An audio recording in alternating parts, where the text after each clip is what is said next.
Okay. Good evening, everyone, and thanks once again for tuning in to Yes to Healthy Life. As usual, we're here to discuss some our usual health topics, and this evening we're here to discuss sickle cell and some tidbits about nutrition as well. So, if you join us, can you please share and invite others to join you in? We are privileged again, once again, to have here with us Mrs. Hannatu as Siedu Kwan to take us through this important topic. Good evening, and welcome once again back to Yes to Healthy Life. Hello, Christina. Thank you.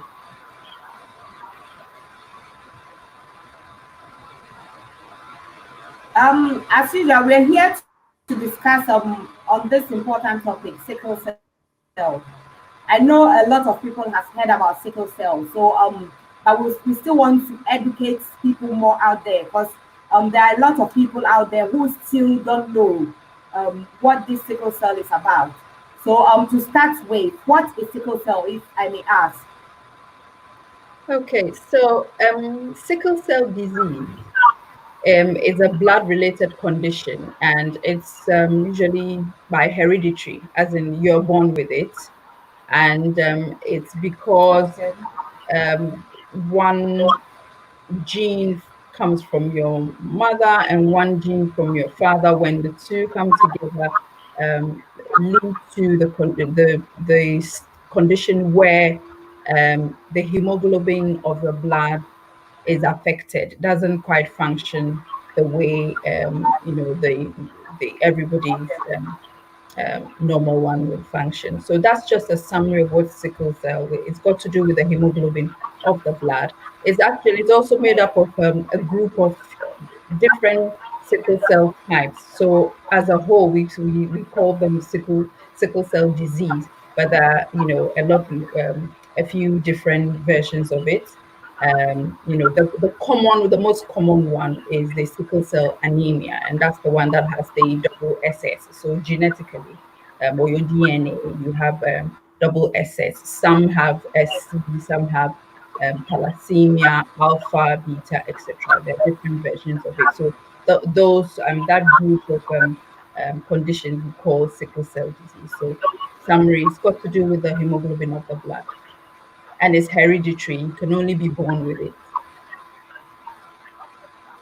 Okay. Oh, okay. Okay. Of this sickle cell. You said it's hereditary. Um, how do people get it from birth, from their parents, or as far as it's in the extended family, can they also get it from the extended family? Okay, so like I said, it is when we say something is by heredity, it means you only get it simply because you were born with it. You didn't have a hand in it. And the same with sickle cell disease. Like I said, mentioned earlier on, um, it's um, it's an abnormality that happens with as a result of some mutation that has taken place in the DNA. You know that for every one of us, we get Yeah. half of our DNA coming from our mother and the other half from our father.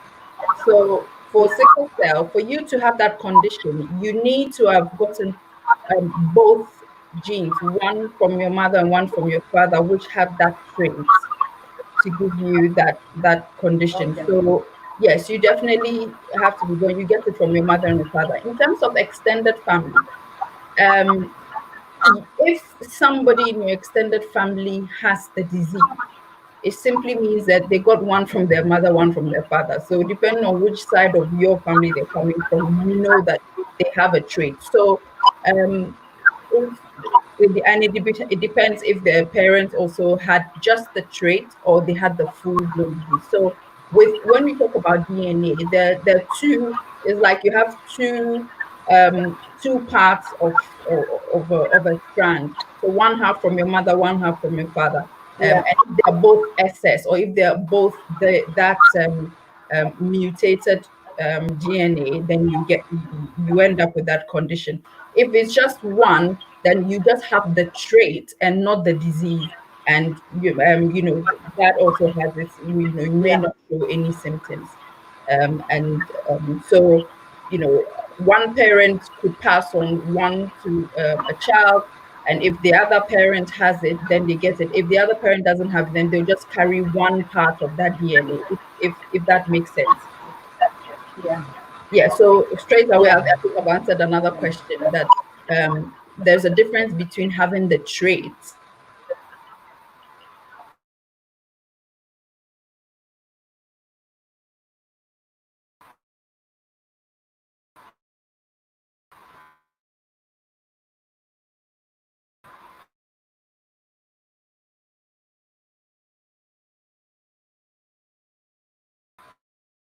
Okay.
Okay, no problem.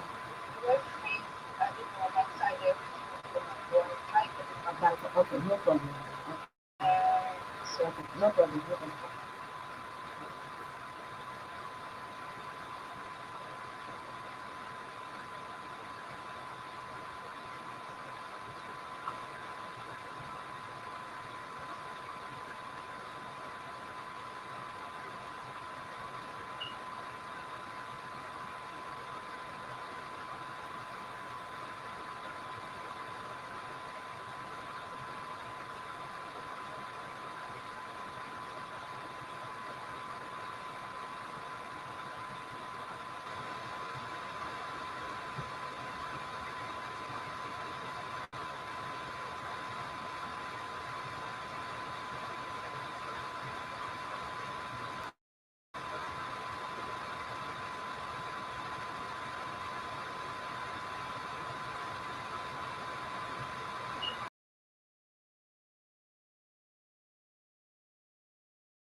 Oh, sorry, sorry.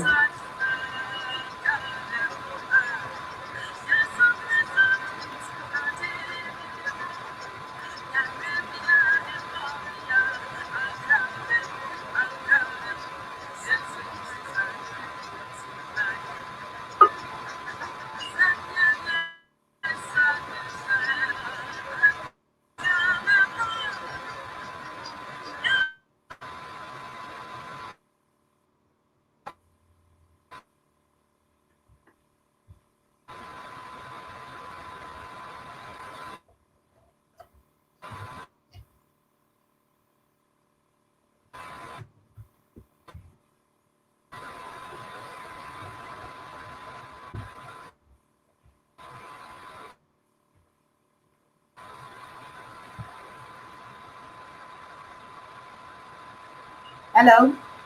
Hello,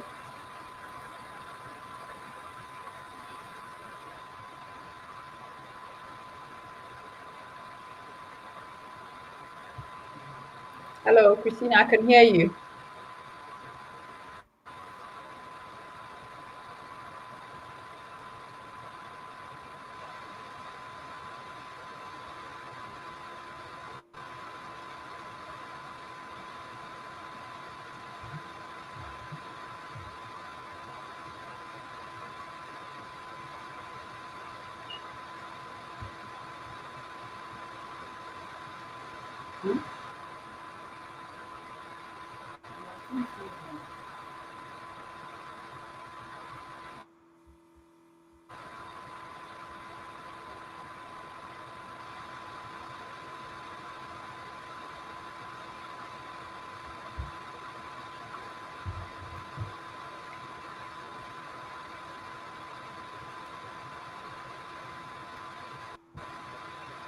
Hello. Hello, hello,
hello.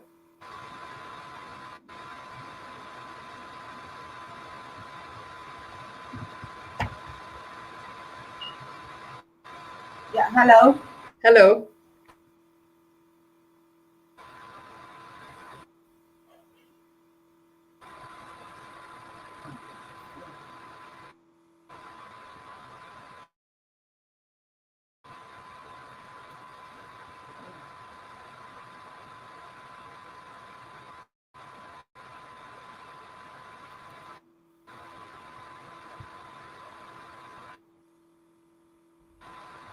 Hello.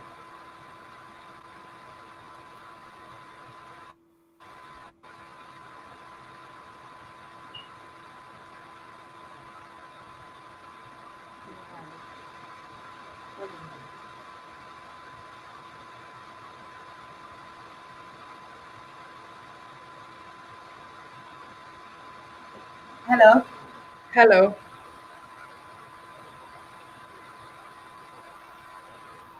Yeah. It's fine now. Okay. It's fine now. Yeah. Okay. Okay. Viewers, we are so sorry. We had just a little technical issue, but we are back now. So we're going to continue from where we stopped from. We were talking about symptoms of the sickle cell. Yes.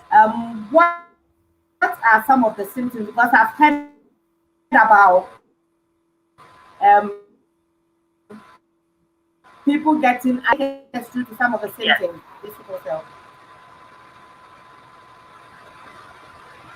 I think I missed a bit of what you said. You said you've heard something about.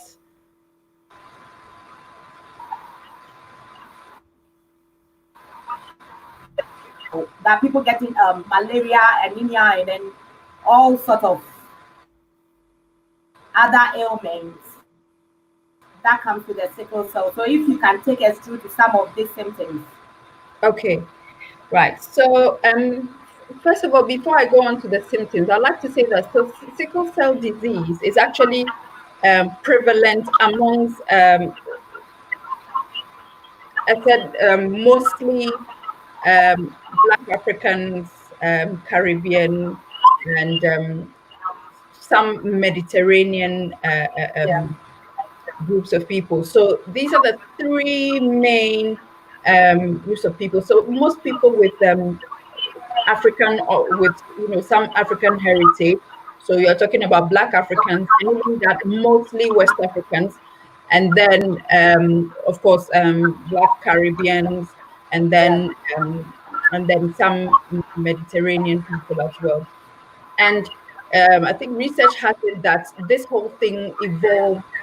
Um, it is like a mutation that took place or a modification that took place in the DNA. If you look at these people that I've mentioned, they all live in a certain area around the equator, very, the hot regions is quite warm and has a lot of malaria incidents as well.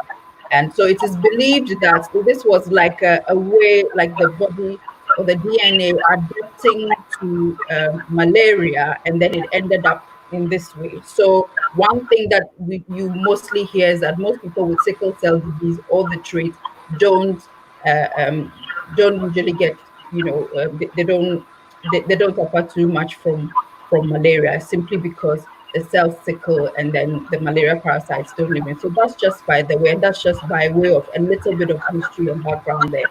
The most common symptoms of okay, sickle cell include is just low blood level, anemia. Now, this is because like I mentioned at the beginning, the sickle cell disease has got to do with the hemoglobin of the blood. Now, hemoglobin yeah, is that element in our system, in our blood, or that is got to do associated with the red blood cells that carry oxygen around our body. So, what actually gives blood its color as red yeah, is that protein called hemoglobin. And the sickle cell disease is one that yeah, affects hemoglobin, right? So what it means is for a normal person, a hemoglobin is like a donut shape. It's round and it looks like, if you look at the ring donuts, that's how it looks. And it travels around in the blood cells and it carries oxygen, goes into the lungs. When we breathe in oxygen, the oxygen attaches to it and then it goes back into the system to feed all the other organs and our tissues. And then brings back the carbon dioxide back into the lungs, exchange for oxygen. So that's the main function of the hemoglobin in the blood. And for every normal person, the normal hemoglobin, red blood cell lives for about 120 days. So that's the normal lifespan before it dies off and then a new one, etc. But when it comes, but with those with sickle cell, that gene, the red blood cells actually live shorter. They about half of that, or about 60 to 90 days. And then they break off simply because they're a bit fragile. So what that means is that whatever is giving the blood its strength, or that function of carrying oxygen and nutrients around the body, because the cells die off quickly, means the blood levels go down quite quickly. So that's what leads to anemia, and that's a big thing when it comes to sickle cell disease. It's mainly about low levels of blood, and as we know, the blood in us as human beings, what gives us life. So if the levels are lower than normal, then that you know it implies a lot more complications in terms of other aspects of the body's function. So that's it. One big thing is about having low blood levels. So if you have low blood levels, that leads to tiredness, so lethargic. So another symptom is most of the time you find sickle cell sufferers being mostly tired all the time, simply because the blood is low. They're quite anemic, very tired all the time. Sometimes, and Yeah. with sometimes with low oxygen levels, they might end up with some shortness of breath in very extreme cases. Another feature of sickle cell anemia is the fact that they tend to suffer a lot of infections. They easily catch infections because there's a lot of inflammation taking place in the body. The inflammation, when we talk about inflammation, is simply the case where the immune system is kind of being disturbed all the time and is having to fight off in either infections or toxins or anything that's just changing the equilibrium of the body. So that's inflammation. That's very, very common. So Yeah. um, in some cases, some areas, people will say, "Oh, sickle cell people are always getting sick. They're always not feeling well. They don't feel strong. They're always feeling weak." So those are some of the features. And another thing is about painful crisis. So they experience excruciating pain. It could be any part of the body, right from the head, any part you can think of could experience very excruciating pain. Now, this is because, like I mentioned earlier on, sickle cell is got to do with the red blood cells in our blood, and the fact that these red blood cells don't live as long as like a normal human Okay. being red blood cell will grow. So they um, they break away, die off, or in some cases they actually shrink, and that's where the name sickle. So when sickle is like the moon shape. So they tend, instead of being straight or like the donut shape, Oh, they okay. go sickle, like the crescent, like that. And remember that these red blood cells are flexible enough. The normal ones are flexible and they go through the blood vessels. If they turn into that sickle shape, Yeah. then um, they at the different joints in the blood cells, especially the smaller blood cells, like the smaller veins and the capillaries, they tend to block those vessels and then obstruct free flow of the blood and other Oh, nutrients in the body, and then those they kind of clump together, and that's what actually leads to the pain. And in a lot of cases that oh, it okay. actually takes days and very strong painkillers to relieve those relieve that kind of pain. So those are some of the um, features, or if we want to call them symptoms, but those are some of the features when it comes to sickle cell. Another thing is that generally sickle cell sufferers tend to be underweight, or they tend to grow slower than their age mates, like their peers, or than their counterparts. And that's because, again, we're going back to the fundamental thing here about the fact that it's got to do with blood, and we know the red blood cells in the blood carries nutrients in the system. So if the blood is not at its optimum level, you're not carrying enough nutrients around the body. The red blood cells are dying earlier than they should. So the body is constantly struggling to replace them. So a lot of focus goes there, and then reduces the amount of nutrients that they need to develop other organs of the body. So they tend to look smaller or grow much slower than their counterparts. So most of the time you see that they look smaller, or than their age, or younger. So they're um, undernourished, or Yeah. not quite deliberately, but that's what they look. That's what happens. and then they may not be as tall. They're a bit stunted, what we call Yeah. stunted.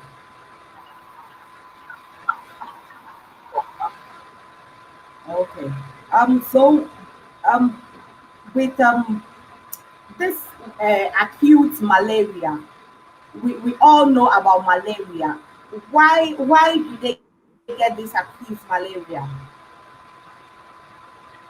Actually, like I mentioned earlier on, for most sickle cell sufferers, they don't suffer too much when it comes to malaria compared to the average person. So, if the average person in say in West Africa, the area where there's a lot of malaria, suffers maybe 3 times in a year, for that sickle cell person, it would actually be maybe Yeah. once a year, so less than, actually, less frequently than they than normal people who don't have, or those with the AA and not the S, the sickle gene. And that's because the malaria Yeah. parasite attacks the red blood cells. So Yeah. I'm not saying they don't suffer from it. They do, but maybe the frequency is less. But of course, when they're hit by it, it's very severe because the malaria parasites attack red blood cells. Now, some research has shown that Yeah. because the red blood cells in sickle cell patients actually disintegrates or breaks up quite easily, the malaria parasites are not able to survive in there, Yeah. in those cells. So, for example, if the parasite ends up in one cell today and that cell is about to break up anyway, then it will just go off, die off with it. So it may not necessarily end up with the stage of malaria or the symptoms of malaria. Um, um, and um, and most of the time, Yeah. sickle cell patients have low blood levels anyway. So that's what some scientists have explained, that this whole sickle cell thing resulted or happened in a way, so to say, to solve a problem. So that mutation took place to against malaria, but then on the other side, it also has its own issues, its own problems, its own disadvantages. Yes. So in terms of acute malaria, yes, anybody who gets malaria, if the parasite load is very, very high, by all means, yes. And if it's not treated quickly, yes, it can lead to death. But I think relatively, and from a lot of from research, relatively, sickle cell patients don't get it too many times as compared to those without the trait. Okay. Okay. Now let's talk about medications and treatments. I know now. I heard in the news somewhere that there are treatments somewhere in other countries. But with us, like we the Africans and then the Caribbeans, without these treatments, what other things can we do to help ourselves in terms of maybe medication, our eating habits, like our nutrition and stuff? What advice do you have in terms of treatment and then we eating healthy? Okay. So in terms of treatment, so there's a lot going on around the world, and I guess the most common medication that's available that doesn't completely cure it, but it's quite widely used, especially in America and then in the UK as well, in other parts of Europe, is what we call the hydroxyurea. So that medication has been found to work quite effectively. What it does is it minimizes the crisis, the occurrence of painful crisis, and then it also helps the body to produce like what they call baby hemoglobin, which is hemoglobin F. When every child is born, when we are babies, we've got a special hemoglobin F, which is able to carry a lot of oxygen at a time. So somehow this medication, hydroxyurea, has that ability to get your bone marrow to produce that. So then that minimizes the effect of the S, which is the majority in their blood. So that's how it works. So it minimizes the crisis, and then generally it helps them to live longer. So, and that has been around for a long time. There have also been some um, bone marrow transplants. Some have worked, some haven't worked. It's not really 100%. It's quite expensive, so you wouldn't find too many people going down that line. And of course, with bone marrow transplant, you have to get a very, the absolute best match for it to be successful. So there haven't been too many successful cases on that. I know that in the UK, there are a few more drugs, a few more medications that are in the process of coming into or being signed off on the NHS that will be available very soon, and that could also help to increase the to improve the quality of life, minimize some of the effects of the condition and the symptoms. But in terms of, for like I said, for the Black African Caribbean community where sickle cell is, most it's not in the Caucasian population at all. So for these populations where it's actually common, there's a lot we can do to look after, our family members or friends who may have sickle cell.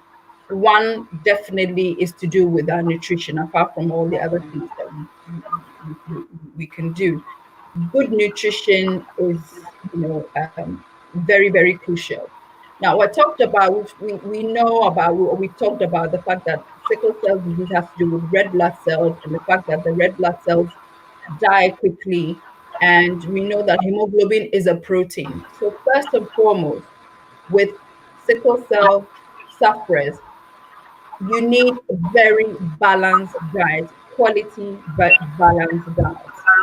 But even within that, with in Okay. in nutrition we call it, you need more macronutrition, more macronutrients, and that's the protein and the carbohydrates, more of that. Now that's because with a sickle cell Yeah. condition, um, sickle cell patients or sufferers have a high metabolic rate.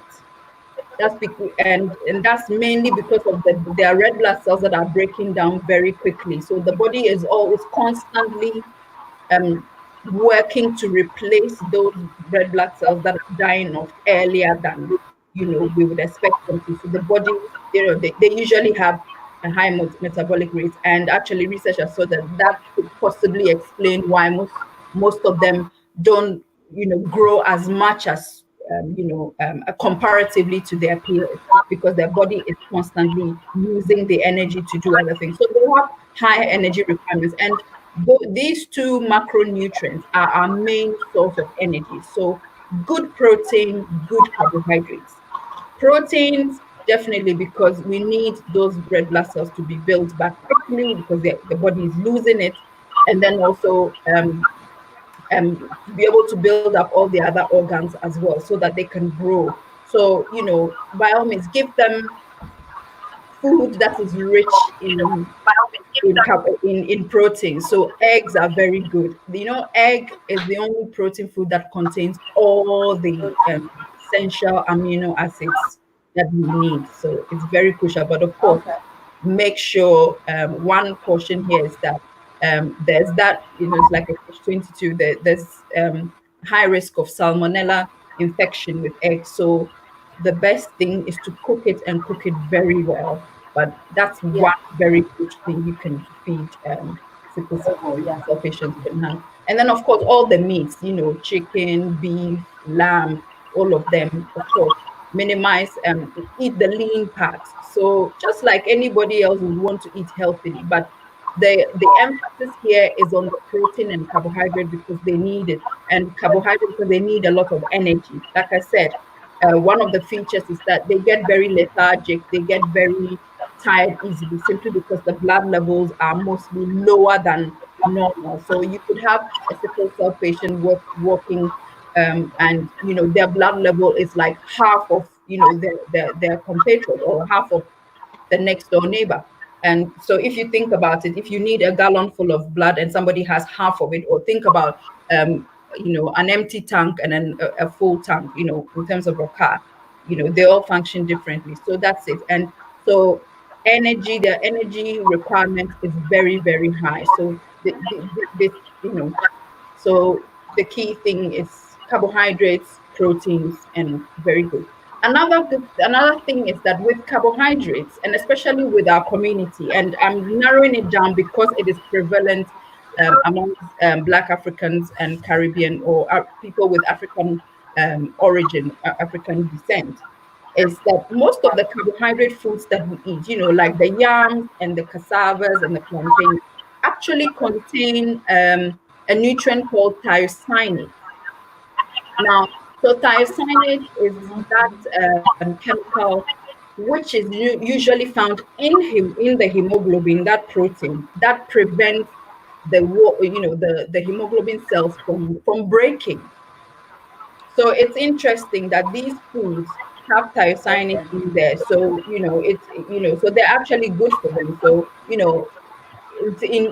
thinking about what to give our children, or even adults who have anyone with sickle cell disease, it's to think about these foods. So the cassava is very good, and all the variations of it. The yam is very, they are very high in thiocyanate, and thiocyanate is one chemical that Yeah.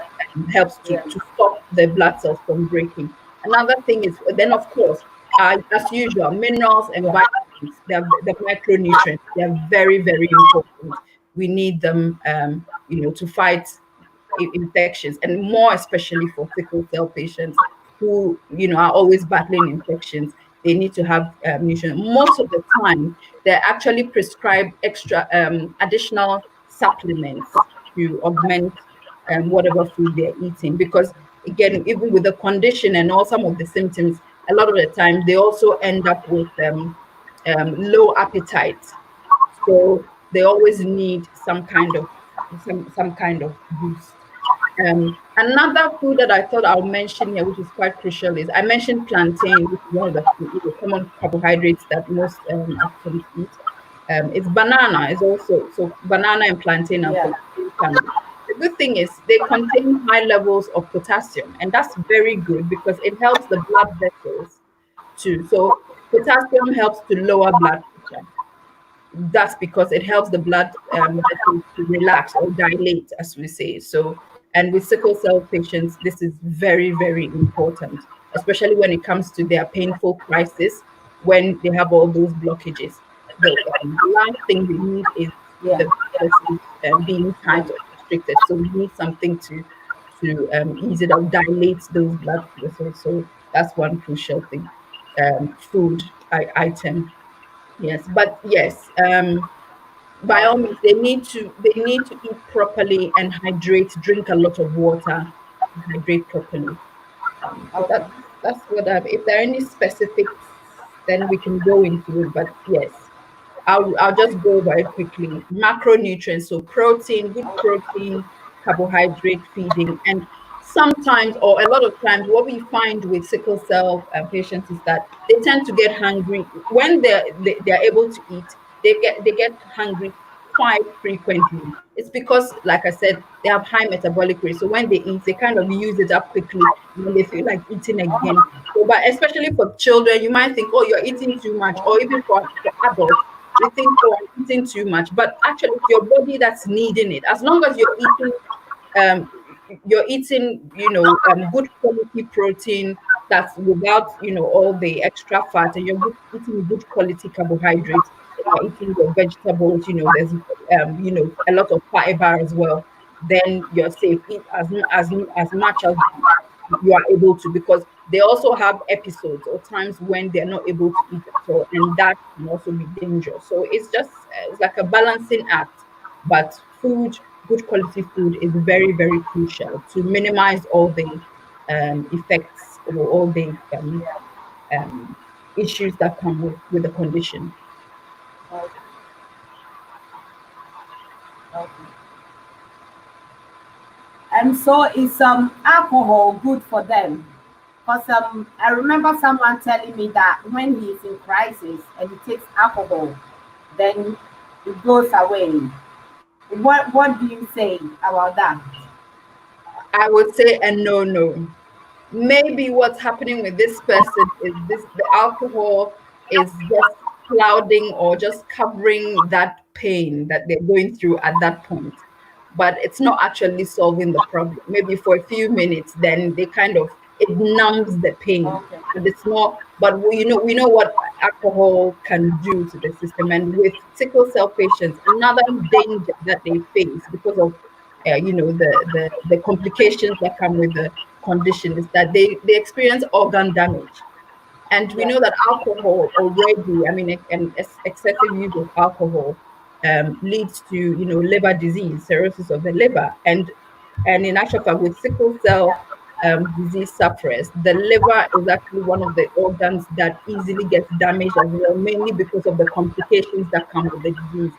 So not necessarily, Wow. maybe for a few minutes they feel some relief, but probably not the best way. It's best to have, painkillers or use other means of managing the pain, but not alcohol. Okay.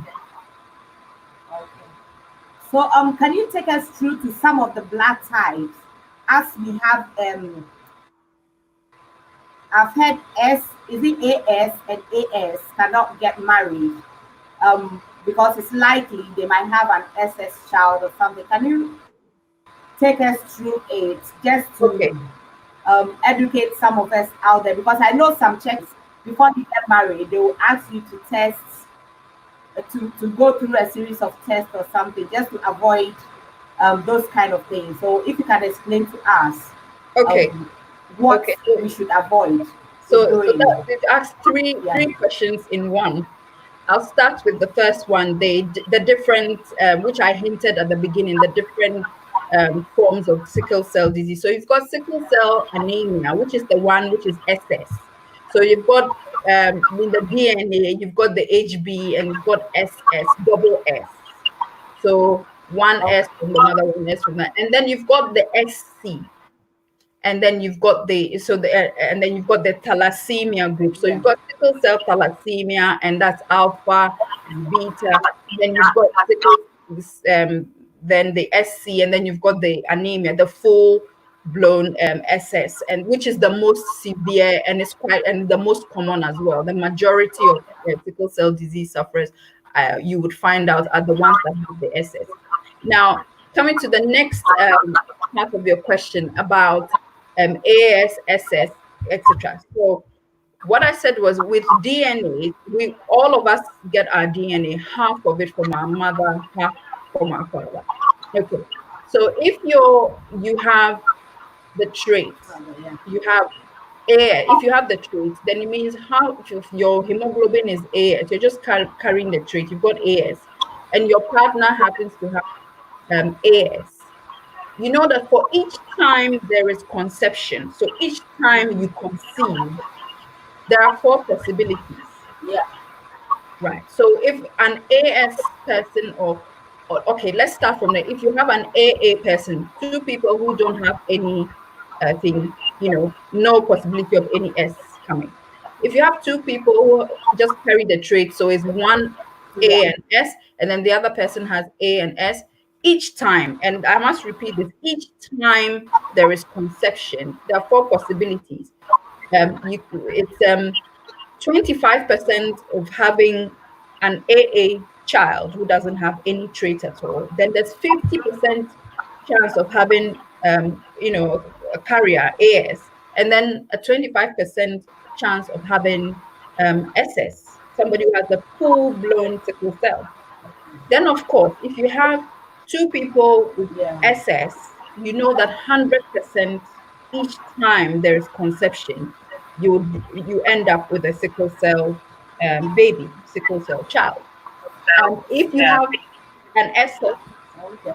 SS person, let's say the woman or the man, one is SS, let's go the full sickle cell, and the other person doesn't have, then you just end up with 100%, you end up with a carrier. not the full-blown disease.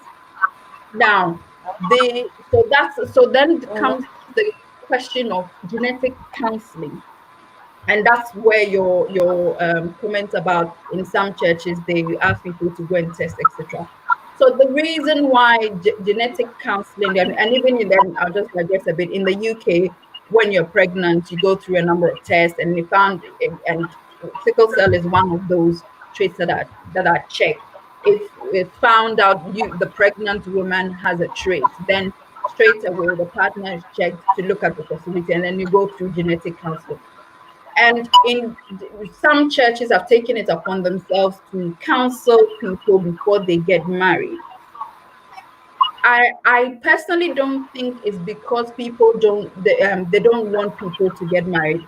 This whole issue, genetic counseling, is about being informed and having the knowledge, or being knowledge, knowing what you're going into before Yeah. you decide to take the step, or Yeah. so that you are aware of what you're going to, that in case this happens, or if we find ourselves in this situation, what are we going to do? Are you ready? Or so that you don't end up with surprises. And that's where this genetic counseling comes in, especially for two people who may have the full blown state, or two people who may be carriers, one without the other, etc. It's just for you to know that there's a chance that you'd have a sickle cell child, and this is what the condition comes with.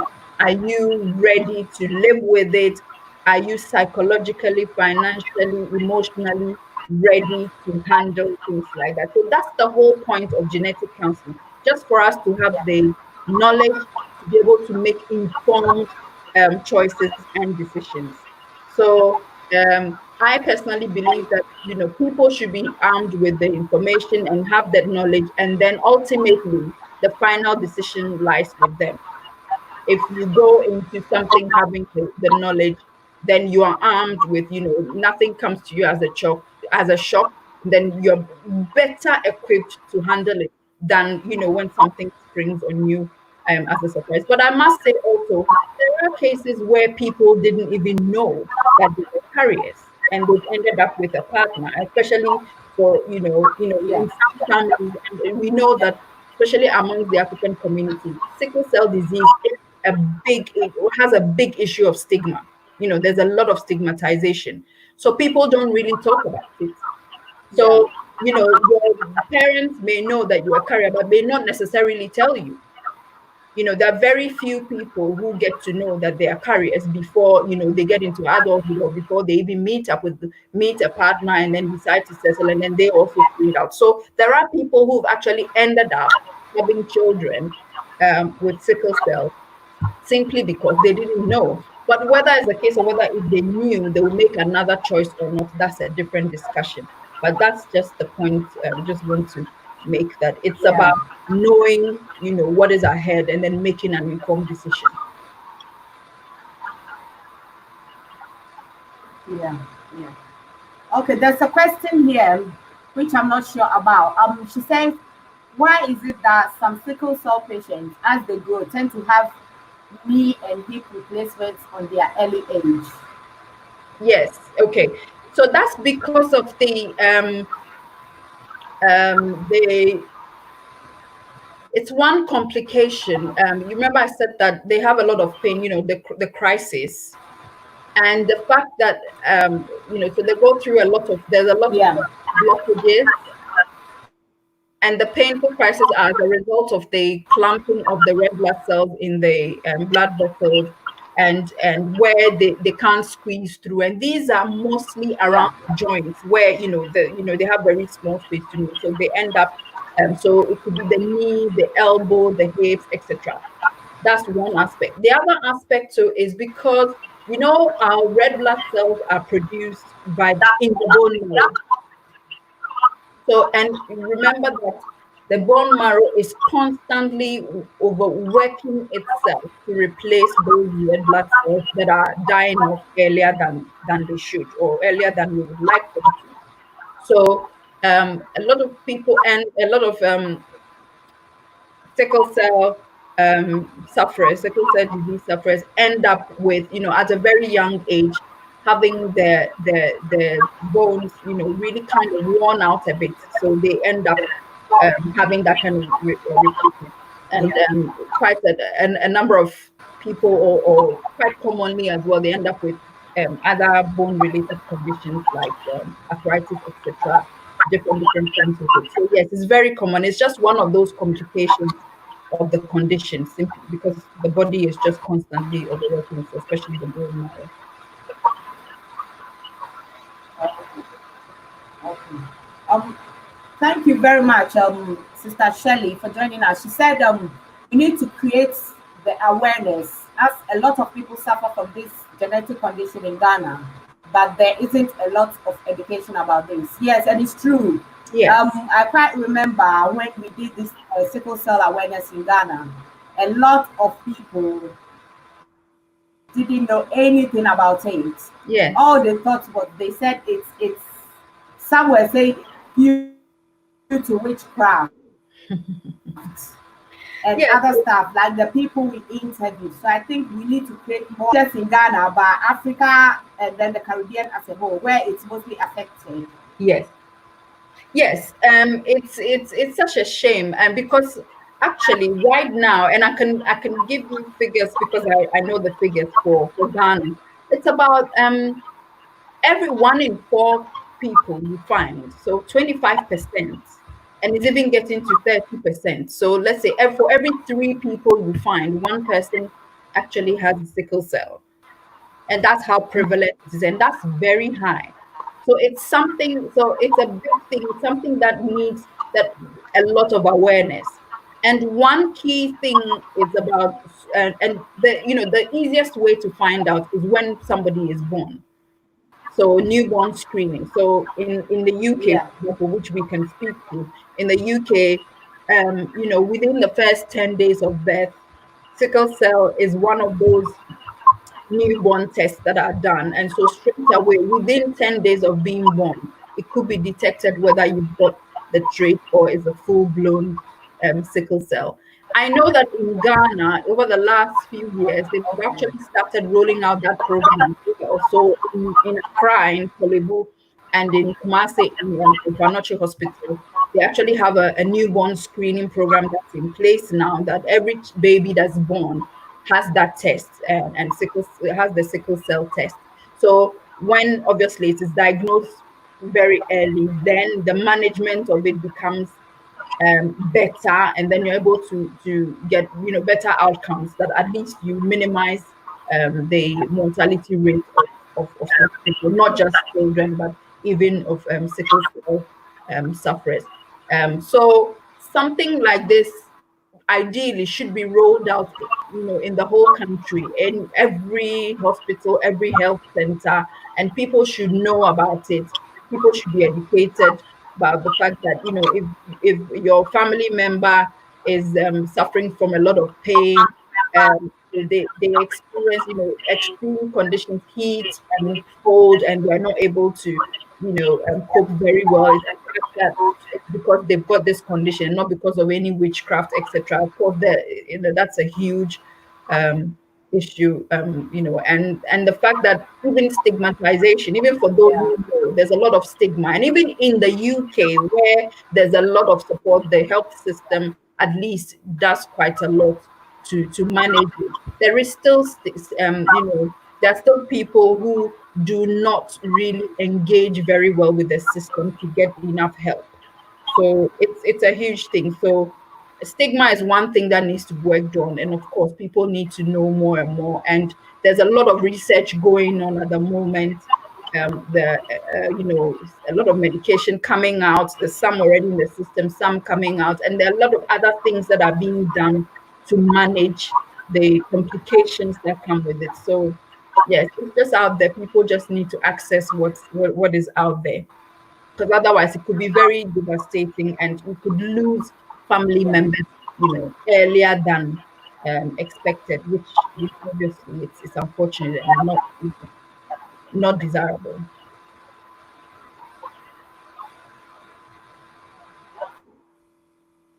What makes sickle cell sufferers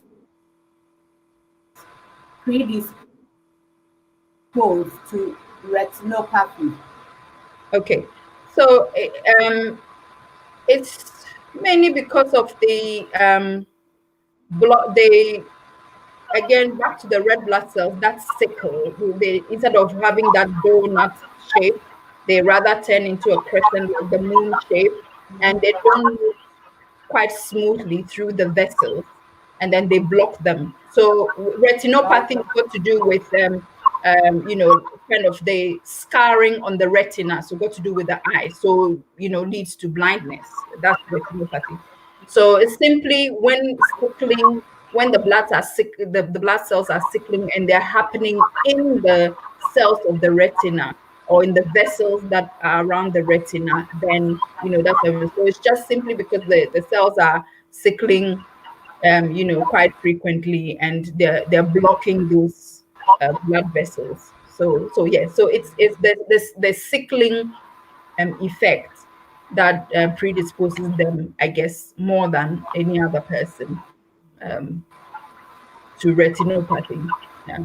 And another thing I wanted to state about sickle cell disease is that they're also very uh, prone to strokes, because again, because of the sickling of the red blood cells, blocks where when it blocks the vessels in the brain, Yeah. and that leads to stroke. So sickle cell patients are very, very, very much at risk of having strokes. Some and is research has shown that a lot of times people actually have even silent strokes that they're not even aware of, that they happen, very often before the, before anything kind of dramatic happens. It's been proven that a lot more, many more silent strokes have already happened, simply mainly as a result of the cells that are sickling and blocking the and not reaching, and also blocking the blood from reaching every part of the brain, so the brain cells die, etc., and then they end up with strokes. Yeah. Okay. Okay. Our time is almost up. Let me see. Okay. Can you wrap up by giving us any advice on this sickle cell? If someone has it at home, how the person will be able to control it, or like any advice to people out there? Okay. What I'll say is, so sickle cell, if you have any family member who's who has a sickle cell condition, I mean the full disease, not just because those with the traits who are carriers don't have any symptoms at all and they live normally, Yeah. nothing.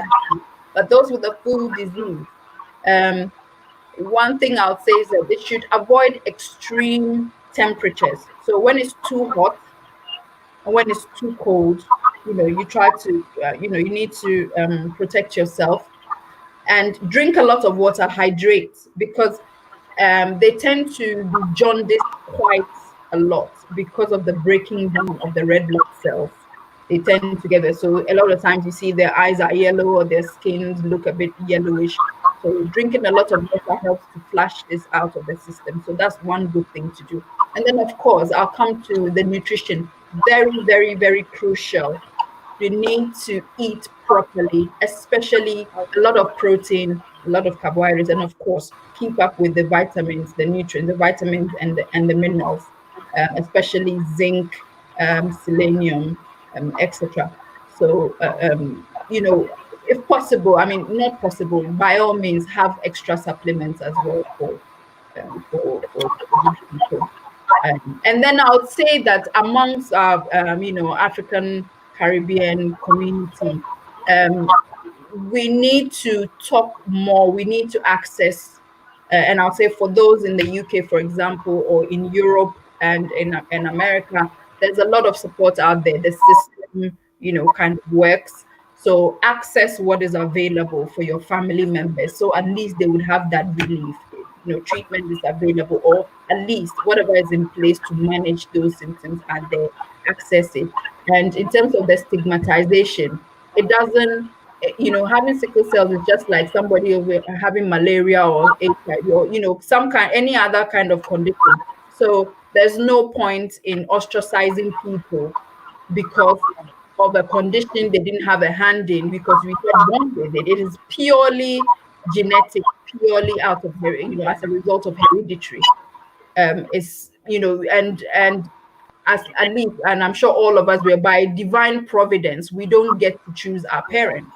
So if your parents ended up, having you, and this is what you end up with, it's no fault of yours. So nobody should be ostracizing you because of that. And I think Yeah, if yeah, we were able to create awareness to minimize the stigmatization, it would help. And people should seek support. If somebody who has any, something, you could always reach out and then help. And people should, take help, accept help. I mean, there's a lot we can talk about in terms of this, but in our limited time, that's just the short thing I can say.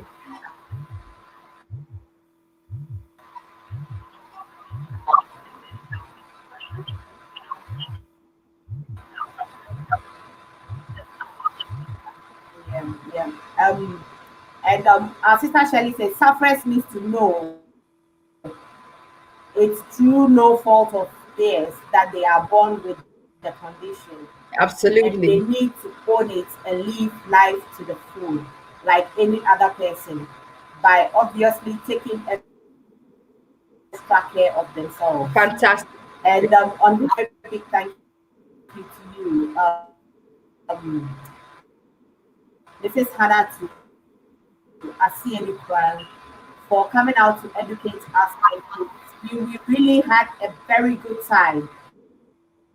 But time will not permit us to go on. But we will schedule another time and then continue from where we stopped from. And then viewers out there, thank you very much also for tuning in and watching this. On this note, next week same time,